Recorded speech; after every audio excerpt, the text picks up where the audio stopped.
తిరుపతి నియోజకవర్గం BJP incharge గొర్లె రామునాయుడు ఆధ్వర్యంలో అనకాపల్లి పార్లమెంట్ సభ్యులు సీఎం రమేష్ జన్మదిన వేడుకలు ఘనంగా నిర్వహించారు.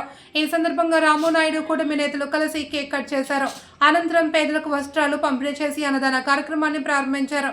ఈ సందర్భంగా రామునాయుడు మాట్లాడుతూ సీఎం రమేష్ ఎంపీగా గెలిచిన తరువాత అనకాపల్లి పార్లమెంటులో అన్ని ప్రాంతాల అభివృద్ధిలో పరుగులు పెడుతున్నాయన్నారు. ఈ కార్యక్రమంలో టీడీపీ నాయకులు గండి వంశీ, బీజేపీ నాయకురాలు నాదండ్ల జ్యోతి, పలువురు కూటమి నాయకులు పాల్గొన్నారు.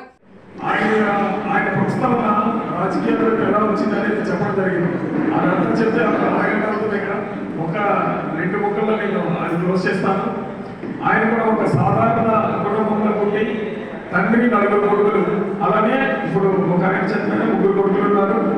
అయితే ఈ తండ్రి చంద్రగిరిలో బిజినెస్ స్టార్ట్ చేసి ఎంతో కష్టపడ్డారు కొడుకులు, తండ్రి కూడా. టీడీపీ పార్టీ కూడా ఆ ప్రతీకారం పెట్టలేదు. ఆ టైంలో రాజకీయాలకు వద్దామనే ఒక ఆలోచనతో ఉన్నప్పుడు చంద్రబాబు నాయుడు గారు పరిచయం అవ్వడం, ఆ తర్వాత ఏ కార్యక్రమం చేసినా సరే కార్యక్రమంలో ఒక వ్యక్తి ఉంటేనే కానీ ఆ కార్యక్రమం చేస్తారు కానీ ముందుకు ఎవరు వెళ్ళలేరు. అలా చంద్రబాబు నాయుడు గారికి అన్ని రకాలుగా కూడా ఆయన సపోర్ట్ చేస్తూ వెంటనే ఉండి చంద్రబాబు నాయుడు గారు